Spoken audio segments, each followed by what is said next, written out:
السلام عليكم ورحمة الله وبركاته. الحمد لله الحمد لله رب العالمين، والعاقبة للمتقين، والصلاة والسلام على سيد المرسلين وعلى آله وأصحابه أجمعين. أما بعد، فقد قال الله تعالى في القرآن الكريم: أعوذ بالله من الشيطان الرجيم، بسم الله الرحمن الرحيم.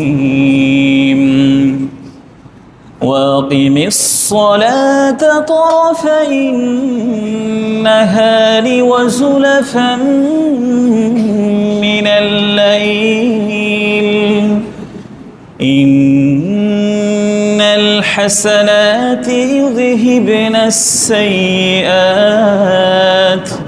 ذلك ذكرى للذاكرين. وعن أبي سعيد الخدري رضي الله تعالى عنه قال: قال رسول الله صلى الله عليه وسلم: ما يصيب المسلم من نصب ولا وصب ولا هم ولا حزن ولا أذى ولا غم حتى الشوكة يشاكها إلا كفر الله بها من خطاياه، أو كما قال عليه الصلاة والسلام. وقال الله تعالى في شان حبيبي: إن الله وملائكته يصلون على النبي، يا أيها الذين آمنوا صلوا عليه وسلموا تسليما. اللهم صل على محمد وعلى آل محمد، كما صليت على إبراهيم وعلى آل إبراهيم إنك حميد مجيد. اللهم بارك على محمد وعلى آل محمد، كما باركت على إبراهيم وعلى آل إبراهيم إنك حميد مجيد। আলহামদুলিল্লাহ, শুরুতেই সে মহান আল্লাহ তাআলার কৃতজ্ঞতা জ্ঞাপন করছি, শুকরিয়া প্রকাশ করছি যে মহান আল্লাহ তাআলা আমাদেরকে সুস্থ রেখে মসজিদে এসে ইবাদতে লিপ্ত থাকার তৌফিক দিয়েছেন। এই জন্য আমরা মহান আল্লাহ তাআলার কৃতজ্ঞতা জ্ঞাপন করি, আলহামদুলিল্লাহ। দরুদ ও সালাম পেশ করছি বিশ্ব মানবতার মুক্তির দূত, সকল নবীদের সর্বশ্রেষ্ঠ নবী এবং সর্বশেষ নবী, যার অসীম ত্যাগ, ভাষাতীত কোরবানি আর অফুরন্ত সাধনার বরকতে আমরা ইসলাম নামক একটি শ্রেষ্ঠ দিন পেয়েছি। এই জন্য সেই প্রিয়তম ব্যক্তির প্রতি দরুদ পড়ি সাল্লাল্লাহু আলাইহি ওয়াসাল্লাম। সুস্থতা কামনা করছি যারা অসুস্থ থাকা সত্ত্বেও মসজিদে এসেছেন, আল্লাহ রব্বুল আলামিন যেন সকলকে পরিপূর্ণ সুস্থতা দান করেন। পরম শ্রদ্ধাভাজন মুরব্বীবৃন্দ এবং প্রিয় যুবক ভাইয়েরা, মানুষ মাত্রই ভুল করে, মানুষ মাত্রই গুনাহ করে। প্রিয় নবীজি সাল্লাল্লাহু আলাইহি ওয়াসাল্লাম বলেছেন, প্রত্যেক আদম সন্তানই ভুলকারী, আর ভুলকারীদের মধ্যে সর্বোত্তম হলো তারাই যারা তওবা করে। ভুলকারীদের মধ্যে সর্বোত্তম তারাই যারা তওবা করে। মূলত এই হাদিসের মধ্যে আল্লাহ রাব্বুল আলামিনের অসীম রহমতের একটা চিত্র ফুটে উঠেছে, যে তিনি আমাদেরকে শুধু গুনাহের শাস্তি আমাদের জন্য রাখেননি, বরং ক্ষমা পাওয়ার অসংখ্য পথও আমাদের জন্য খুলে রেখেছেন, উন্মুক্ত রেখেছেন। আমরা যখনই গুনাহ করি আমাদের মনের মধ্যে একটি অনুশোচনা বোধ কাজ করে, একটা ভার আমাদের বুকের মধ্যে চেপে বসে। মনে হয় এত গুনাহ নিয়ে আল্লাহ তাআলার সামনে কিভাবে দাঁড়াবো। কিন্তু অবাক করা বিষয় হচ্ছে, আল্লাহ রাব্বুল আলামিন আমাদেরকে তিনি নিজেই আশ্বস্ত করেছেন। আল্লাহ রাব্বুল আলামিন আমাদেরকে তিনি নিজেই আশ্বস্ত করেছেন। সূরাতুন নিসার 110 নম্বর আয়াতের মধ্যে বলেছেন, যারা মন্দ কাজ করে এবং নিজের প্রতি জুলুম করে, সে যখন আল্লাহ তাআলার কাছে ক্ষমা প্রার্থনা করে, সে আল্লাহ তাআলাকে ক্ষমাশীল এবং পরম দয়ালু হিসাবে পাবে। সুবহানাল্লাহ। যারা মন্দ কাজ করে এবং নিজের প্রতি জুলুম করে, তারা যদি আল্লাহ তাআলার কাছে ক্ষমা প্রার্থনা করে, আল্লাহ তাআলাকে অবশ্যই ক্ষমাশীল এবং পরম দয়ালু হিসাবে পাবে। সুবহানাল্লাহ। কতটা আশাব্যঞ্জক একটি আয়াত, কতটা আশাব্যঞ্জক একটি আয়াত। এই আয়াতের দিকে আপনি চিন্তা করলেই এই বিষয়টি পেয়ে যাবেন।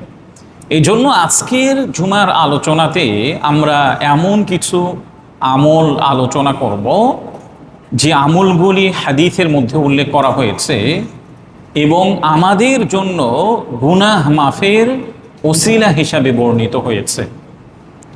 যে আমলগুলি আমাদের জীবনে গুনাহ মাফের অনেক সুযোগ এনে দিবে এবং এই আমলগুলি করলে আমরা আল্লাহ রাব্বুল আলামিনের দিকে আরও বেশি ধাবিত হব এবং অগ্রসর হব ইনশাআল্লাহ।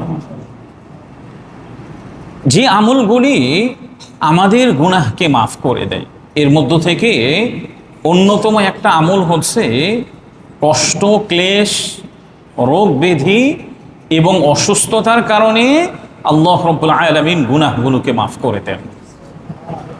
সহিহ বুখারীর 5641 নম্বর হাদিসের মধ্যে উল্লেখ করা হয়েছে, যেটি আজকের আলোচনার শুরুতেই আমি আপনাদের সম্মুখে উপস্থাপন করেছি। عن أبي سعيد الخدري رضي الله تعالى عنه قال قال رسول الله صلى الله عليه وسلم ما يصيب المسلم من نصب ولا وصب ولا هم ولا حزن ولا أذى ولا غم حتى الشوكة يشاكها إلا كفر الله بها من خطاياه। হযরত আবু সাঈদ খুদরি রাদিয়াল্লাহু তাআলা আনহু থেকে বর্ণিত, প্রিয় নবীজি সাল্লাল্লাহু আলাইহি ওয়াসাল্লাম বলেছেন, মুসলিম ব্যক্তির উপরে যে কোনো কষ্ট, ক্লেশ, রোগ ব্যাধি ও উদ্বেগ, উৎকণ্ঠা, কষ্ট এবং পেরেশানি আসুক, এমনকি যদি তার গায়ের মধ্যে কাঁটাও ফোটে, এর কারণে আল্লাহ রাব্বুল আলামিন গুনাহগুলোকে মাফ করে দেন। এই হাদিসের মধ্যে অনেকগুলি বিষয় প্রিয় নবীজি সাল্লাল্লাহু আলাইহি ওয়াসাল্লাম উল্লেখ করেছেন। এই জন্য জীবনের প্রতিটি কষ্টকে বিপদ মনে করবেন না, নিজের প্রতিটি কষ্টকে কি মনে করবেন না, বিপদ মনে করবেন না, বরং এটি ঈমানদারদের জন্য গুনাহ মাফেরও কারণ। বিপদগুলি কি ঈমানদারদের জন্য গুনাহ মাফেরও কারণ। এই জন্য আমার কাছে যে কোনো দুঃখই আসুক না কেন, কষ্ট আসুক না কেন, কিংবা দুশ্চিন্তা আসুক না কেন, আসলে আমি আল্লাহ রব্বুল আলামিনের প্রতি ধৈর্য ধারণ করব এবং তার প্রতি সুদৃঢ় আশা রাখব এবং অভিযোগের পরিবর্তে তার কাছে দোয়া এবং ইস্তেগফার করব ইনশাআল্লাহ। তাহলে হবে কি, আল্লাহ রব্বুল আলামিন আমাদের এই দুঃখ কষ্টের বদৌলতে আমাদের গুনাহগুলোকে মাফ করে দিবেন এবং আমাদের মর্যাদাকে আরো বেশি সমুন্নত করবেন। এই জন্য প্রিয় ভাইয়েরা, আমাদেরকে মনে করতে হবে কি, আমি মাথা ব্যথায় আক্রান্ত হয়েছি, এর অর্থ হচ্ছে আল্লাহ রব্বুল আলামিন আমার গুনাহগুলোকে মাফ করে দিচ্ছেন। আমি পেট ব্যথায় আক্রান্ত হয়েছি, এর অর্থ হচ্ছে আল্লাহ রব্বুল আলামিন আমার গুনাহগুলোকে মাফ করে দিচ্ছেন। আমি জ্বরে আক্রান্ত হয়েছি, এর অর্থ হচ্ছে আল্লাহ রব্বুল আলামিন আমার গুনাহগুলোকে মাফ করে দিচ্ছেন। কিংবা ব্যবসায়িক পেরেশানির মধ্যে নিপতিত হয়েছে, ব্যবসা বাণিজ্য ভালো যাচ্ছে না, এর অর্থ হচ্ছে আল্লাহ রব্বুল আলামিন আমার গুনাহগুলোকে মাফ করছেন এবং আমার মর্যাদাকে আল্লাহ রব্বুল আলামিন আরো বেশি সমুন্নত করছেন। এই জন্য মুমিন ব্যক্তির কাছে ডিপ্রেশনের কি নাই, কোনো সুযোগ নাই। আমার কাছে যে কোনো বিপদ আসুক না কেন, আমাকে মনে করতে হবে কি, এই বিপদ, দুঃখ, কষ্ট, এই অসুস্থতা দিচ্ছেন কে? আল্লাহ রাব্বুল আলামিন। এটা যদি আপনি সবসময় মনে করতে পারেন, তাহলে অন্তর থেকে একটি স্বস্তি এবং প্রশান্তি ফিল করতে থাকবেন। আপনি যখন মনে করবেন আমার উপরে যা কিছু হচ্ছে এটা কার পক্ষ থেকে হচ্ছে? আল্লাহ তাআলার পক্ষ থেকে হচ্ছে, তাহলে অজান্তি মনের মধ্যে একটা স্বস্তি এবং শান্তি ফিল করতে থাকবেন। এই জন্য প্রিয় ভাইয়েরা, যে কোনো দুঃখ কষ্টের কারণে আল্লাহ রাব্বুল আলামিন আমার গুনাহগুলোকে মাফ করছেন এবং আমার মর্যাদাকে আরো বৃদ্ধি করছেন। 2 নম্বর আমল হচ্ছে, কোনো ব্যক্তি কষ্ট হচ্ছে, এরপরও যদি পায়ে হেঁটে মসজিদে আসে, কিংবা বাসা থেকে মসজিদটা একটু দূর, হেঁটে হেঁটে যেতে কষ্ট হবে, এরপরও যদি পায়ে হেঁটে মসজিদে আসে, আল্লাহ রাব্বুল আলামিন পিছনের গুনাহগুলোকে মাফ করে দিবেন। এই ব্যাপারে সহিহ মুসলিমের 475 নম্বর হাদিসের মধ্যে উল্লেখ করা হয়েছে, عن أبي هريرة رضي الله تعالى عنه قال قال رسول الله صلى الله عليه وسلم ألا أدلكم على ما يمحو الله به الخطايا ويرفع به الدرجات قالوا بلى يا رسول الله إسباغ الوضوء على المكاري وكثرة الخطى إلى المساجد وانتظار الصلاة بعد الصلاة। প্রিয় নবীজি সাল্লাল্লাহু আলাইহি ওয়াসাল্লাম একবার সাহাবায়ে কেরাম রাদিয়াল্লাহু তাআলা আনহুমদেরকে প্রশ্ন করলেন, আমি কি তোমাদেরকে এমন একটি আমলের কথা জানাবো না, আমি কি তোমাদেরকে এমন একটি আমলের কথা বলবো না যে আমলটি করলে আল্লাহ রাব্বুল আলামিন তোমাদের গুনাহগুলোকে মাফ করে দিবেন এবং তোমাদের মর্যাদাকে আরো বেশি সমুন্নত করবেন। সাহাবায়ে কেরাম রাদিয়াল্লাহু তাআলা আনহুম আরজ করলেন, ইয়া রাসূলুল্লাহ, ইয়া হাবিবাল্লাহ, অবশ্যই সে আমলটির কথা আমাদেরকে বলে দিন। তখন প্রিয় নবীজি সাল্লাল্লাহু আলাইহি ওয়াসাল্লাম বললেন, সেই আমলটি হচ্ছে কষ্ট হওয়া সত্ত্বেও ওযু করা এবং পায়ে হেঁটে মসজিদে যাওয়া। 3 নম্বর বিষয় হচ্ছে, এক নামাজের পরে আরেক নামাজের জন্য অপেক্ষা করলে আল্লাহ রাব্বুল আলামিন তোমাদের গুনাহগুলোকে মাফ করে দিবেন এবং তোমাদের মর্যাদাকে আরো বেশি সমুন্নত করবেন। তাহলে এই হাদিসের মধ্যে প্রিয় নবীজি নিজেই প্রশ্ন করলেন, আমি কি তোমাদেরকে এমন একটি আমলের কথা বলবো না যে আমলটি তোমাদের গুনাহগুলোকে মাফ করে দিবে এবং তোমাদের মর্যাদাকে আরো বেশি সমুন্নত করবে? সাহাবায়ে কেরাম রাদিয়াল্লাহু তাআলা আনহুম রাসূলের কাছ থেকে এমন কথাগুলি শোনার জন্য তারা আরো বেশি আগ্রহী হয়ে থাকতেন। সাহাবায়ে কেরাম রাদিয়াল্লাহু তাআলা আনহুম রাসূলকে বললেন, অবশ্যই ইয়া রাসূলুল্লাহ, আমাদেরকে এমন আমলের কথা আপনি বলে দিন।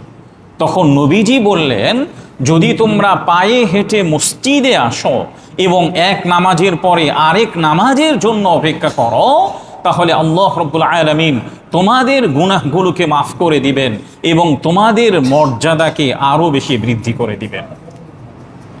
আমরা প্রত্যেকেই তো প্রতিনিয়ত এভরিডে মসজিদে পায়ে হেঁটে আসি না? কখনো কি মনে করেছি যে পায়ে হেঁটে আসলে আল্লাহ রাব্বুল আলামিন আমাদের গুনাহগুলোকে মাফ করে দিচ্ছেন? কখনো কি এমন মনে হয়েছে? তাহলে আজকের হাদিস জানার পরে আপনি প্রতিটি পা সামনে অগ্রসর করবেন, মনে করবেন আল্লাহ রাব্বুল আলামিন আমার গুনাহগুলোকে মাফ করে দিচ্ছেন। এই জন্য প্রিয় ভাইয়ারা, ইবাদতের পথে সামান্য কষ্টকে কখনোই বোঝা মনে করা যাবে না।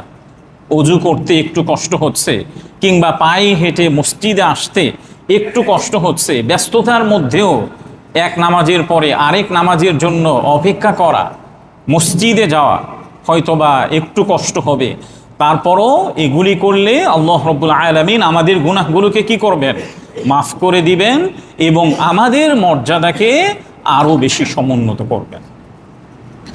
আসলে দেখুন, এই আমলগুলির কথা আমরা মেম্বার থেকে কিংবা কোনো একজন ইসলামিক স্কলারগণ এই কথাগুলো কেন বলেন?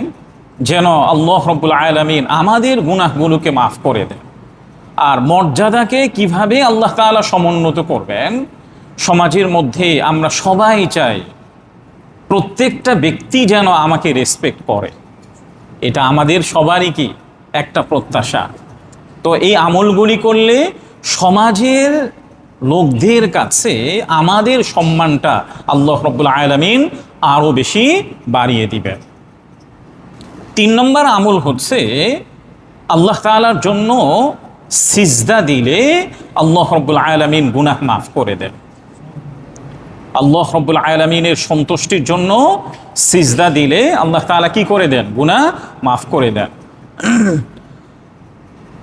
সুনানুন নাসাঈর 1139 নম্বর হাদিসের মধ্যে উল্লেখ করা হয়েছে, ক্বালা রাসূলুল্লাহি সাল্লাল্লাহু আলাইহি ওয়াসাল্লাম, মা মিন আবদিন ইয়াসজুদু লিল্লাহি সাজদাতান ইল্লা রাফা'াহু আল্লাহু বিহা দারাজাতান ওয়া হাত্তা আনহু বিহা খাতিয়াতান। প্রিয় নবীজি সাল্লাল্লাহু আলাইহি ওয়াসাল্লাম বলেছেন, কোন একজন বান্দা যখন একমাত্র আল্লাহ রাব্বুল আলামিনের সন্তুষ্টির জন্য সিজদা করবে, আল্লাহ রাব্বুল আলামিন তার মর্যাদাকে বৃদ্ধি করবেন এবং তার একটি গুনাহ মাফ করে দিবেন। এখন প্রশ্ন আসতে পারে, আমরা তো প্রতিনিয়ত সিজদা দেই, 5 ওয়াক্ত সালাত আদায় করি, সুন্নাহ আদায় করি, নফল আদায় করি, এর অর্থ হচ্ছে আপনার প্রতিটি সিজদার মাধ্যমে আল্লাহ রাব্বুল আলামিন আপনার গুনাহগুলোকে মাফ করে দিচ্ছেন এবং আপনার মর্যাদাকে সমুন্নত করছেন। আমার এবং আপনার সিজদা যত বেশি হবে তত বেশি আল্লাহ তাআলা আমার গুনাহগুলোকে মাফ করে দিবেন এবং আমার মর্যাদাকে আরো বেশি সমুন্নত করবেন। 5 ওয়াক্ত সালাত, সুন্নাহ এবং নফলের মাধ্যমেই যেন শুধু সিজদাটা সীমাবদ্ধ না হয়ে যায়। আমরা আরো কতভাবে সিজদা আদায় করতে পারি। আমরা তো কল্পনাও করতে পারি না যে শুধুই সিজদা দেওয়া যায়, নামাজ নাই। আপনার কাছে মনে হচ্ছে আল্লাহ রাব্বুল আলামিন আমার ব্যবসার মধ্যে প্রতিনিয়ত বরকত দিচ্ছেন, কিংবা অন্যান্য মাসের তুলনায় এই মাসের মধ্যে আল্লাহ তাআলা বেশি বরকত দিয়েছেন। আপনার কাছে এই ফিলটি হওয়ার সঙ্গে সঙ্গেই আপনি সিজদায় অবনত হয়ে যান। আপনি পারিবারিকভাবে খুশি আছেন, কিংবা পারিবারিকভাবে আপনি হ্যাপি আছেন, আপনি আল্লাহ তাআলার সন্তুষ্টির জন্য সিজদা করেন। কিংবা আপনার শস্য অন্য বছরের তুলনায় এই বছর বেশি হয়েছে, আপনি সালাত আদায় করা ছাড়াই আপনি সিজদার মধ্যে পড়ে যান। কিংবা চাকরির মধ্যে প্রমোশন হয়েছে, আপনি খুশিতে অন্য কাজ করার পূর্বেই আপনি আল্লাহ তাআলা সন্তুষ্টির জন্য সিজদায় অবনত হন। শুধুমাত্র নামাজের মধ্যেই যেন আমাদের সিজদাটা কি না হয়, সীমাবদ্ধ না হয়, বরং যে কোনো বরকত আমি পেয়েছি, কিংবা আমার ছেলে প্রতিনিয়ত সে উন্নত হচ্ছে, প্রতিনিয়ত পরীক্ষায় সে সাকসেস হচ্ছে, আপনি আল্লাহ তাআলার দরবারে সিজদায় অবনত হন। এতেও আল্লাহ রাব্বুল আলামিন আমাদের গুনাহগুলোকে মাফ করে দিবেন এবং আমাদের মর্যাদাকে আরও বেশি সমুন্নত করবেন। 4 নম্বর আমল হচ্ছে মুসাফাহা করার মাধ্যমে আল্লাহ রাব্বুল আলামিন আমাদের গুনাহগুলোকে মাফ করে দেন। এই ব্যাপারে সুনানু আবি দাউদের 5212 নম্বর হাদিসের মধ্যে উল্লেখ করা হয়েছে, আনিল বারা ইবনে আসিব রাদিয়াল্লাহু তাআলা আনহু قال قال رسول الله صلى الله عليه وسلم ما من مسلمين يلتقيان فيتصافحان إلا غفر لهما قبل أن يتفرقا। হযরত বারা ইবনে আসিব রাদিয়াল্লাহু তাআলা আনহু থেকে বর্ণিত, প্রিয় নবীজি সাল্লাল্লাহু আলাইহি ওয়াসাল্লাম বলেছেন, যখন দুজন মুসলিম একত্রিত হয় অতঃপর তারা পরস্পর মুসাফা করে, তারা পৃথক হওয়ার পূর্বেই আল্লাহ রাব্বুল আলামিন তাদের গুনাহগুলোকে মাফ করে দেন। দুজন মুসলিম একত্রিত হয়েছে, এরপরে তারা মুসাফাহা করেছে, পৃথক হওয়ার পূর্বেই আল্লাহ রাব্বুল আলামিন তাদের গুনাহগুলোকে মাফ করে দেন। দেখেন, এই হাদিসের উপরে আমল করাটা অনেক সহজ না? কথা বলেন, আমল করাটা সহজ? অনেক সহজ। একজন মুসলিম ভাইয়ের সঙ্গে সাক্ষাৎ হয়েছে, আমি নিজে অগ্রসর হয়ে তাকে আন্তরিকতার সঙ্গে সালাম দিব, এরপরে সুন্নাহ অনুযায়ী তার সঙ্গে মুসাফাহা করব। এটা যদি করি তাহলে তার সঙ্গে আমার বিচ্ছিন্ন হওয়ার পূর্বেই আল্লাহ রাব্বুল আলামিন আমাদের গুনাহগুলোকে মাফ করে দিবে। আমরা অনেক সময় সালামও দেই না, পাশাপাশি অনেকেই সালাম দিলেও মুসাফা করতে চায় না, সালাম দিলেও কি করতে চায় না? মুসাফাহা করতে চায় না। অথচ মুসাফাহের মাধ্যমে আল্লাহ রাব্বুল আলামিন যে আমাদের গুনাহগুলোকে মাফ করে দিবেন, এটা আমাদের মস্তিষ্কে অনেকেরই নাই। এই জন্য আজকে থেকে মুসাফার আমল করব তো ইনশাআল্লাহ। আল্লাহ তাআলা তৌফিক দান করেন। ছোট্ট একটা ঘটনা বলি।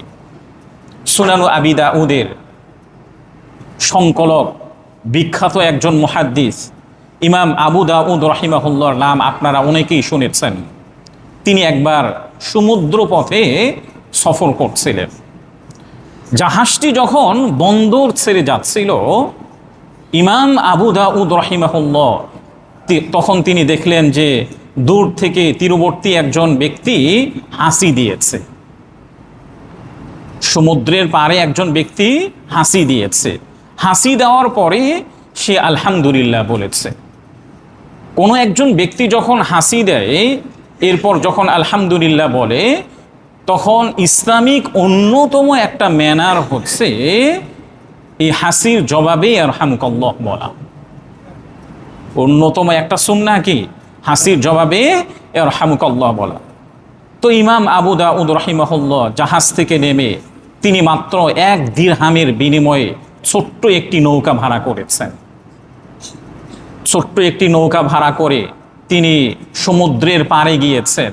পাড়ে গিয়ে ওই লোকের কাছে গিয়ে ওই সুন্নাহটি আদায় করেছেন। সেটি হচ্ছে তাকে শুনিয়ে বলেছেন আরহামুকাল্লাহ। এর অর্থ হচ্ছে আল্লাহ রাব্বুল আলামিন তোমার উপরে দয়া পরবশ করুন, আল্লাহ তাআলা তোমাকে আরো বেশি দয়া করুন। ইমাম আবু দাউদ রাহিমাহুল্লাহ যখন হাসিদাতার উত্তর দিয়ে যখন তিনি আবারও জাহাজে ফিরে এসেছেন, স্বাভাবিকভাবে লোকেরা কৌতূহল বশত তাকে জিজ্ঞাসা করলেন যে কি ব্যাপার, তুমি হাসির উত্তর দেওয়ার জন্য 1 দিরহাম খরচ করে, 1 দিরহামের বিনিময়ে একটি নৌকা ভাড়া করে সমুদ্রের পাড়ে গিয়েছ, এরপরে উত্তর দিয়ে আবারও চলে আসার কারণটা কি? তখন ইমাম আবু দাউদ রাহিমাহুল্লাহ তখন তিনি বললেন যে দেখো, হতে পারে এই ব্যক্তিটি এমন একজন নেককার ব্যক্তি হবে যার দোয়াটা আল্লাহ রাব্বুল আলামিন কবুল করবেন। হতে পারে তিনি এমন একজন নেককার ব্যক্তি হবেন যার দোয়াটা আল্লাহ রাব্বুল আলামিন কবুল করবেন। তো ইমাম আবু দাউদ রাহিমাহুল্লাহ তিনি পরবর্তীতে যাচ্ছেন, তখন আশেপাশে যে সকল ব্যক্তিরা ছিলেন তখন তারা আসমান থেকে একটি আওয়াজ শুনতে পেলেন যে ইমাম আবু দাউদ 1 দিরহামের বিনিময়ে জান্নাতকে ক্রয় করে নিয়েছেন। ইমাম আবু দাউদ রাহিমাহুল্লাহ মাত্র 1 দিরহামের বিনিময়ে তিনি জান্নাতকে ক্রয় করে নিয়েছেন। এই জন্য কোনো একটি ছোট্ট আমলকে আপনি ছোট্ট আমল মনে করবেন না। এমন কখনোই মনে করা যাবে না যে আরে এটা তো শুধুমাত্র নফল কিংবা সুন্নাহ। অথচ হতে পারে আপনি ছোট্ট একটি আমল করেছেন, এর বিনিময়ে আল্লাহ রাব্বুল আলামিন আপনাকে জান্নাত দিয়েছেন, অথবা এর বিনিময়ে আল্লাহ রাব্বুল আলামিন আপনার রিজিকের মধ্যে আরো বেশি বরকত দিয়েছেন। এই জন্য প্রিয় ভাইয়েরা, ছোট্ট আমলকে কখনোই ছোট্ট মনে করা যাবে না। এর পরের আমল হচ্ছে যে আমলটি করলে আল্লাহ রাব্বুল আলামিন আমাদের গুনাহগুলোকে মাফ করে দিবেন, সেটি হচ্ছে ক্রয় বিক্রয়টাকে যদি আমরা সহজ করি। এ ব্যাপারে সুনান তিরমিজির 1320 নম্বর হাদিসের মধ্যে উল্লেখ করা হয়েছে, আন জাবির রাদিয়াল্লাহু তাআলা আনহু قال قال رسول الله صلى الله عليه وسلم غفر الله لرجل كان قبلكم كان سهلا إذا باع سهلا إذا اشترى سهلا। হযরত জাবির রাদিয়াল্লাহু তাআলা আনহু থেকে বর্ণিত, প্রিয় নবীজি সাল্লাল্লাহু আলাইহি ওয়াসাল্লাম বলেছেন, তোমাদের পূর্বকালের এক ব্যক্তিকে শুধুমাত্র এই জন্যই আল্লাহ রাব্বুল আলামিন মাফ করে দিয়েছেন, যখন সে কোনো কিছু বিক্রয় করত তখন সে ক্রেতার সঙ্গে নম্র আচরণ করত। প্রিয় নবীজি বলেছেন, তোমাদের পূর্বে এমন একজন ব্যক্তিকে শুধু এই জন্যই মাফ করে দেওয়া হয়েছে, যখন সে কোনো কিছু বিক্রয় করত তখন সে কাস্টমারের সঙ্গে নম্র আচরণ করত, আর যখন সে নিজে ক্রয় করত তখন সে বিনয় প্রদর্শন করত। আমাদের সমাজ থেকে এই বিষয়টি হারিয়ে গেছে না? আপনি 1 নম্বরে যাবেন, 10 নম্বরে যাবেন, কিংবা যেখান থেকে আপনি মার্কেট করেন না কেন, বসুন্ধরা হোক কিংবা যমুনা ফিউচার পার্কে হোক, দেখবেন যে বিক্রেতারা কাস্টমারদের সাথে ভালো আচরণ করতে চায় না। তাদের মধ্যে একটা রূঢ় স্বভাব, কঠোর এবং বদমেজাজি সাধারণত হয়ে থাকে, যার কারণে মনে হবে যে দোকানে আপনি গিয়েছিলেন কোনো কিছু কেনার জন্য, পরবর্তীতে আপনার চেহারা বা তার চেহারাও আপনার দেখতে মনে চাইবে না। অথচ দেখেন, এই ম্যানারটি আমাদের অমুসলিমরা নিয়ে গিয়েছেন। এই ম্যানারটি অমুসলিমরা নিয়ে গেছেন। তাদের দোকানে গেলে তারা আপনার সঙ্গে ভালো আচরণ করবে। প্রথমত যদি তাদের দোকান থেকে আপনি নাও কিনেন, কিন্তু তার আচরণ আপনাকে পরবর্তীতে তার দোকানে যেতে আপনাকে বাধ্য করবে। এই জন্য অনেক বড় বড় ব্যবসায়ীদের ব্যবসায়ী ধস নেমেছে, শুধু যারা ওয়ার্কার যারা ছিল তাদের কঠোর স্বভাবের কারণে, যে কাস্টমারের সাথে কঠোর এবং বদমেজাজি হয়েছে, এদিকে মালিক জানেই না যে তার ব্যবসাটা কিভাবে ধস নেমেছে। এই জন্য মাঝে মাঝে তাদেরকে কি করতে হবে? ট্রেনিং দিতে হবে, যেন কোনো কাস্টমারের সাথে কখনোই কোনো সময় খারাপ আচরণ না করে। আল্লাহ রাব্বুল আলামিন আমাদেরকে তৌফিক দান করেন। এতে হবে কি, আল্লাহ রাব্বুল আলামিন আমার ব্যবসার মধ্যে বরকত দিবে। একজন কাস্টমার আমার থেকে পণ্য নেক বা না নেক, আমার দায়িত্ব হচ্ছে তার সঙ্গে ভালো আচরণ করা। আমার দায়িত্ব কি? তার সঙ্গে ভালো আচরণ করা। এরপরের বিষয় হচ্ছে যে আমলটি করলে আল্লাহ রাব্বুল আলামিন আমাদের গুনাহগুলোকে মাফ করে দিবেন, সেই আমলটি হচ্ছে বিক্রিত পণ্য ফিরিয়ে নিলে। এখন তো ব্যবসায়ীরা চিন্তা করে, আরে খতিব সাহেবের আর কোনো কাজ কাম নাই, শুধু এই হাদিসগুলি আমাদেরকে শোনায়। খতিব সাহেবের কি নাই? কোনো কাজ কাম নাই। অথচ প্রিয় নবীজি সাল্লাল্লাহু আলাইহি ওয়াসাল্লাম বলেছেন, সুনান আবি দাউদের 3460 নম্বর হাদিসের মধ্যে উল্লেখ করা হয়েছে, প্রিয় নবীজি বলেছেন, যে কোনো মুসলিম ব্যক্তির অনুরোধে তার সাথে যে ক্রয় বিক্রয় হয়েছে এই চুক্তিটা যদি বাতিল করে, তাহলে আল্লাহ রাব্বুল আলামিন তার গুনাহগুলোকে মাফ করে দিবেন। এবং কিয়ামতের দিন অন্য একটি বর্ণনা এসেছে, কিয়ামতের দিন আল্লাহ তাআলা তার দোষ ত্রুটিগুলোকে গোপন রাখবেন। এই জন্য ব্যবসায়ী ভাইদের হয়তোবা প্রথমত আপনি যখন আপনার কাছে কোনো কাস্টমার পণ্য ফিরিয়ে আনবে, আপনি হয়তো মনক্ষুণ্ণ হবে, কিন্তু দেখবেন এই কাজটি যদি করেন তাহলে বরকতের মালিককে, কথা বলেন, বরকত দেওয়ার মালিককে আল্লাহ তাআলা। হয়তোবা ওই কাস্টমারই পরবর্তীতে বারবার আপনার কাছে ফিরে আসবে।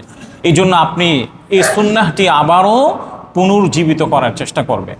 এভাবে হতে পারে যে ঠিক আছে, নির্দিষ্ট একটি ফিক্সড টাইম দিবেন যে 3 দিনের মধ্যে কোনো পণ্যর মধ্যে যদি ত্রুটি না থাকে তাহলে আবারও কি ফিরিয়ে দেওয়ার অপশন আছে।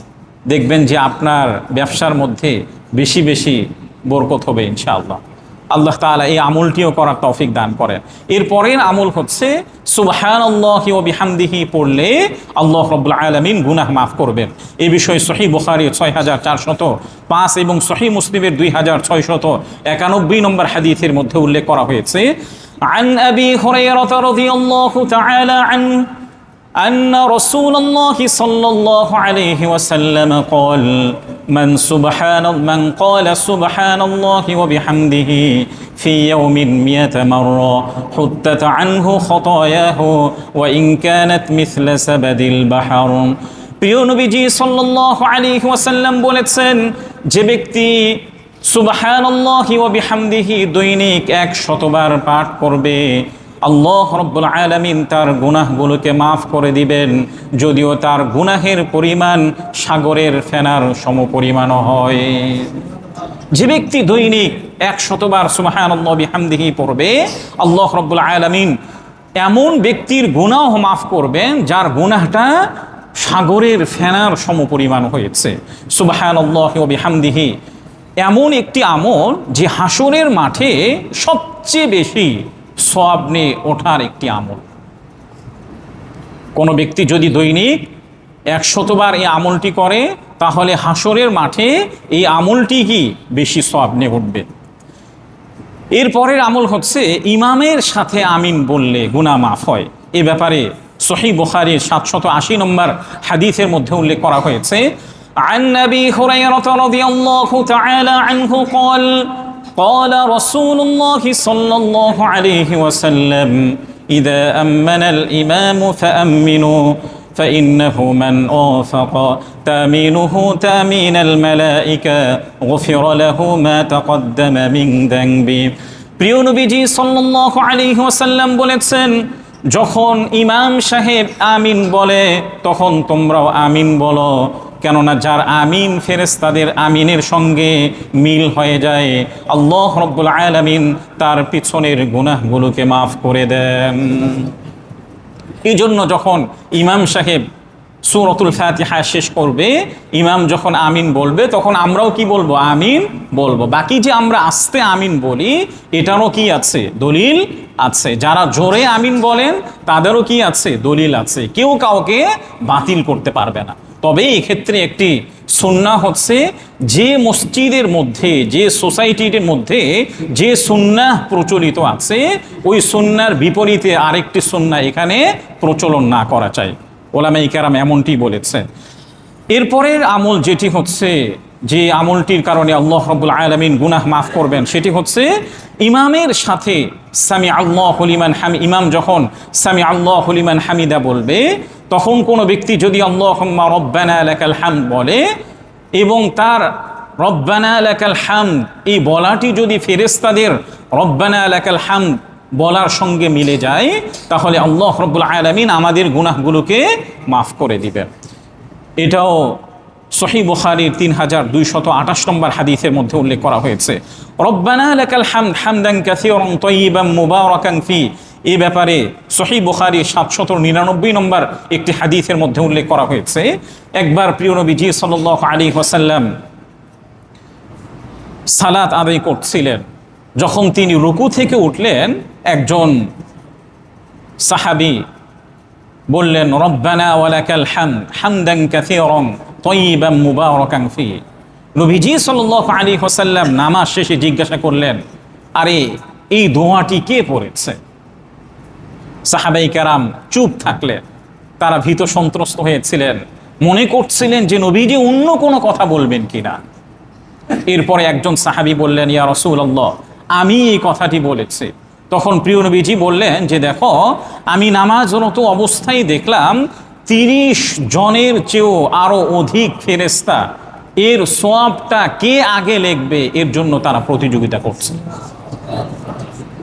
এই জন্য সামি আল্লাহু লিমান হামিদা বলার পরে অবশ্যই কি বলবেন? রব্বানা লাকাল হামদ, অথবা আল্লাহুম্মা রব্বানা লাকাল হামদ, অথবা রব্বানা ওয়া লাকাল হামদ হামদান কাসীরান তাইয়িবান মুবারাকান ফি। নীরবে জুমার খুতবা শুনলে আল্লাহ রাব্বুল আলামিন গুনাহগুলোকে মাফ করে দেন। নীরবে জুমার খুতবা শুনলে আল্লাহ রাব্বুল আলামিন গুনাহ মাফ করে দেন। এই ব্যাপারে সহিহ মুসলিমের 1873 নম্বর হাদিসের মধ্যে উল্লেখ করা হয়েছে, যে ব্যক্তি উত্তম রূপে উজু করে এবং জুমার সালাতে এলো, নীরবে মনোযোগ সহকারে জুমার খুতবা শুনল, তাহলে আল্লাহ রাব্বুল আলামিন তার পরবর্তী জুমা পর্যন্ত এবং আরো অতিরিক্ত 3 দিনের গুনাহ তিনি মাফ করে দেন। অনেকেই মসজিদে আসেন, মসজিদে আসার পরে মোবাইলের মধ্যে ব্যস্ত হয়ে পড়ে। দেখেন, আবার মসজিদের মধ্যে অনেক মুসল্লি আছেন, এটা ভালো, কিন্তু এই সময় ভালো না। যে খতিব সাহেব কিছু বলছেন, এটা গুগলে আছে কিনা, এটা গুগলে আছে কিনা, এটা একটু টেস্ট করেন, পরীক্ষা করেন। আমার প্রত্যেকটা আলোচনা গত কয়েক বছর ধরে রেকর্ড হচ্ছে।